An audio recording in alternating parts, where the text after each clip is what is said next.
네, 안녕하세요. 웡인의 주식토크의 웡입니다. 오늘은 양자 컴퓨팅 기업의 대표 주자이죠. 아이온큐인데요.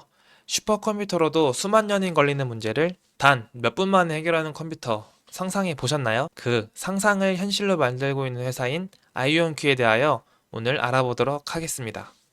네, 아이온큐는 양자 컴퓨팅 기업이잖아요. 이 양자 컴퓨터가 과연 무엇인지 그 핵심 개념에 대하여 먼저 간단하게 소개하고 시작해 보도록 하겠습니다. 기존 스마트폰이나 슈퍼컴퓨터는 세상의 모든 정보를 0과 1로만 계산합니다. 동전으로 비유한다면 앞면 또는 뒷면으로 이루어져 있는 상태라고 생각하시면 됩니다. 하지만 이 양자 컴퓨터는 물리법칙인 양자역학을 이용하는데요. 앞면이면서 동시에 뒷면일 수도 있는 0이면서도 동시에 1일 수도 있는 중첩 상태를 활용합니다. 동시에 계산해버리는 그런 효과를 낼 수가 있는데요. 과연 이 양자 컴퓨팅 기술이 어떤 곳에 이용되는지 그 예로 설명드리도록 하겠습니다. 첫 번째로는 신약 개발이 있는데요.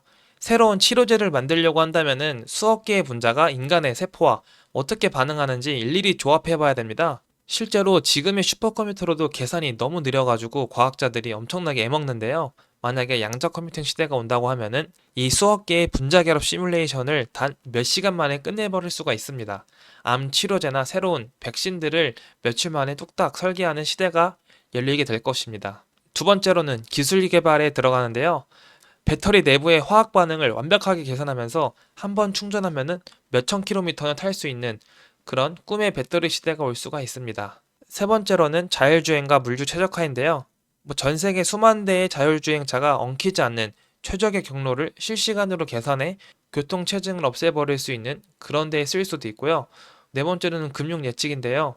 복잡한 이런 금융시장에서 다양한 시뮬레이션으로 금융위기에 대한 리스크를 예측 및 방어하는 데에도 쓸 수가 있습니다. 앞으로 핵심 개념이 바로 이 큐빗이라는 단어가 많이 나올 텐데요. 다음은 아이온큐가 상장 이전까지 어떤 일들을 겪어왔는지 소개해 보도록 할 텐데요. 그 성장 영역에 대해 알아보도록 하겠습니다. 아이온큐는 김정상 교수와 크리스 멀러 교수가 2015년도에 공동 창업한 회사입니다. 예전부터 있었던 이 양자역학의 개념을 따와가지고 하드웨어인 양자 컴퓨팅을 창업했는데요. 그러다 2017년도에 모든 큐빗이 서로 연결되는 11큐빗 이온트랩 양자 컴퓨터를 실험실 밖에서 구동에 성공했습니다. 그러다 2019년도에서 20년도에는 아마존, 마이크로소프트, 구글에서 양자 컴퓨터가 원격 탑재되는 파트너십 발표를 하는데요. 세계 3대 클라우드 동맹이 체결되는 그런 날이었습니다. 이때는 연구실 안에 장비가 아니라 누구나 돈 되면 쓸 수 있는 상업적 서비스로의 전환된 시점이라고 보시면 될 것 같습니다.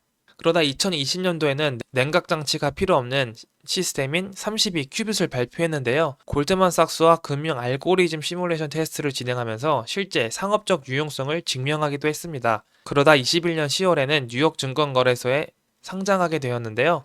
전 세계 주식시장 최초의 순수 양자 컴퓨터 상장 기업이라는 타이틀을 획득했습니다. 다음은 아이온큐가 과연 이 양적 컴퓨터로 돈을 어떻게 버는지 그 비즈니스 모델에 대하여 소개하도록 하겠습니다. 첫 번째로는 클라우드 대여 서비스 수익입니다.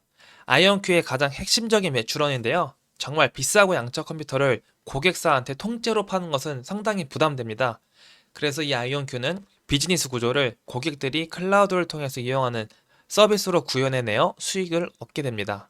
두 번째로는 컨설팅 및 공동 연구 프로젝트 수입입니다. 제약회사, 자동차회사, 금융사 등과 손잡고 우리가 양적 컴퓨터로 당신들의 문제를 대신 풀어줄 테니 연구 개발비를 달라 이런 식으로 공동 프로젝트 모델을 하면서 수익을 얻는데요.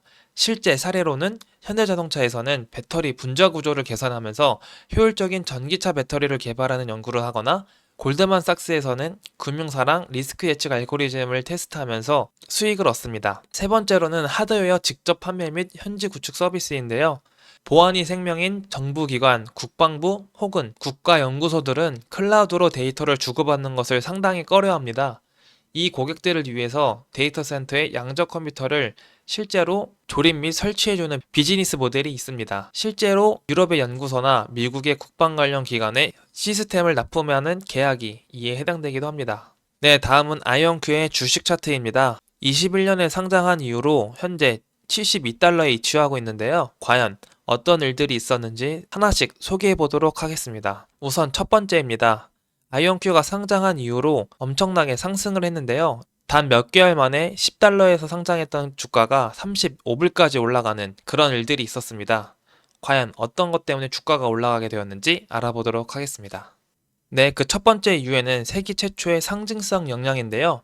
아이온큐는 뉴욕 증시에 상장한 세계 최초의 순수 양자 컴퓨팅 기업이었습니다. 기존의 빅테크의 일부 사업부가 아니라 양자 컴퓨터 그 자체에 직접 투자할 수 있는 유일한 대안으로 떠오르면서 글로벌 자금들이 집중되었습니다. 두 번째로는 역대급 시장의 유동성이었습니다. 당시 글로벌 증시는 초저금리 기조로 인해서 시장에 투자 자금이 역대급으로 풍부했던 시기였습니다. 당장 매출이 나지 않더라도 미래 기술력을 가진 초기 성장주에는 돈이 엄청나게 몰렸었는데요. 그때 주가가 오르게 되었습니다. 세 번째로는 세계 3대 클라우드 플랫폼에 탑재된 역량이었는데요. 상장 전후로 아이온큐의 양자 컴퓨터가 마이크로소프트, 아마존, 구글 등 세계 3대 클라우드 서비스에 모두 탑재된다는 공식 발표가 이어졌습니다. 이런 글로벌 탑티어 IT 기업들의 아이온큐 기술력을 검증하고 도입했다는 이런 기술 보증 수표 역할을 하면서 시장의 신뢰를 얻게 되었습니다. 마지막으로는 첫 실적 발표에서의 가이던스 상향이었는데요. 상장 후 첫 공식 실적 발표에서 아이온큐는 당해 연도 계약의 가이던스를 제시액보다 대폭 상향했습니다. 단순 연구 기업이 아니라 실제로 돈을 지불하고 예약 고객과 매출 흐름이 확보되고 있음을 숫자적으로 증명하면서 주가 폭등에 세기를 박았습니다. 네, 그렇게 엄청나게 올랐던 주가가 하지만 몇 년 사이에 3에서 4달러로 엄청나게 급락을 했는데요. 왜 이렇게까지 하락을 하게 되었는지 그 이유에 대해서도 다시 알아보도록 하겠습니다. 첫 번째로는 연준의 가파른 금리 인상 때문이었습니다.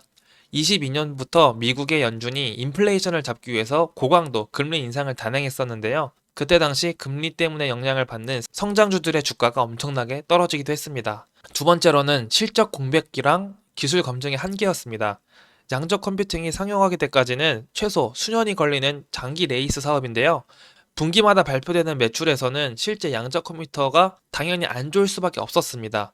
그런 게 계속되다 보니 투자자들이 점점 지치면서 이탈했고 시장의 관심마저 멀어지게 되어 주가가 하락했습니다. 세 번째로는 스콜피온 캐피탈의 공매도 리포트 발표 내용 때문이었습니다. 아이온큐는 사기며 32큐빗이라는 양적 컴퓨터는 실제로 존재하지 않는 가짜라는 엄청난 리포트를 발표했는데요. 이 여파로 인해서 단 며칠 만에 주가가 엄청나게 폭락하면서 4달러 선으로 주저앉게 되었습니다. 그렇게 3에서 4달러에서 유치했던 주가가 23년도에는 다시 20달러 선으로 회복하게 되었는데요. 그 이유가 어떤 것들이 있었는지 알아보도록 하겠습니다. 첫 번째로는 챗 GPT 열풍과 AI 투자 여파입니다. 생성형 AI 시장이 폭발하면서 연산 데이터량이 기하급수적으로 늘어났는데요. 이에 따라 엔비디아의 GPU를 이을 차세대 하드웨어로 바로 이 양자 컴퓨팅이 엄청나게 부각되면서 주가가 오르게 됩니다. 두 번째로는 기업 정부 계약 증가 내용입니다. 그동안 시장에서 엄청나게 지적받던 매출 공백의 우려를 정면으로 돌파했는데요. 미 정부 및 글로벌 기업들과 신규 계약 확대가 엄청나게 확대되면서 상용화의 가능성을 높여 주가가 회복하게 됩니다. 마지막으로는 AQ29 공개와 기술 신뢰도 회복 내용입니다. 아이온큐가 실제 자체 기술 이정표였던 AQ29 성능 구현을 당초 예상했던 계획보다 앞당겨 성공시키면서 시장을 놀라게 했는데요. 양자의 연산 정확도 향상과 컴퓨터의 고질적인 문제였던 연산 오류 문제를 줄이면서 정확도를 대폭 끌어올리면서 기술적 실현 가능성을 입증하게 되었습니다. 22년도에 발표되었던 공매도 리포트에 남긴 이 의구심들을 기술적 성과로 완전히 씻어내면서 시장의 신뢰를 완벽하게 회복했습니다. 네, 다음은 그렇게 주가가 회복하게 되면서 다시 흐지부지하다가 23년 말부터죠. 약 50달러까지 엄청나게 주가가 올랐는데요. 과연 어떤 일들이 있었는지 다시 한번 알아보도록 하겠습니다. 네, 이때의 주가 상승 내용 중에 중요한 트리거가 된 사건들이 있었는데요. 첫 번째로는 미 정부와의 초대형 수주 계약 발표였습니다. 약 5,500만 달러의 규모의 계약을 체결했는데요. 미국 국군연구소와 대형 양자 컴퓨팅 계약을 체결하게 되었습니다. 이 여파로 주가가 엄청나게 올랐습니다. 두 번째로는 그때 당시의 실적 발표 내용이었는데요. 어닝 서프라이즈를 기록하게 됩니다. 시장 예상치였던 1,000만 달러의 매출을 가볍게 이기면서 실제로 1,240만 달러의 매출을 기록하게 되었습니다. 전년 동기 대비해서 100% 이상 성장하면서 매출이 2배로 오르는 그런 성과가 있었습니다. 네, 다음은 그렇게 50달러까지 급등했던 주가가 하루 만에 40에서 50% 정도 빠지는 사건이 있었는데요. 바로 이 젠슨왕 발언 때문이었습니다. 그때 당시 어떤 일이 있었는지 간단하게 소개해 보도록 하겠습니다. 바로 25년 1월에 젠슨왕이 어떤 발언을 했는데요. 젠슨왕이 미국 CES 발표 자료에서 양자 컴퓨터에 사용하는 앞으로 15년에서 20년 뒤에나 가능하다면서 아직 먼 기술이라고 발표했는데요.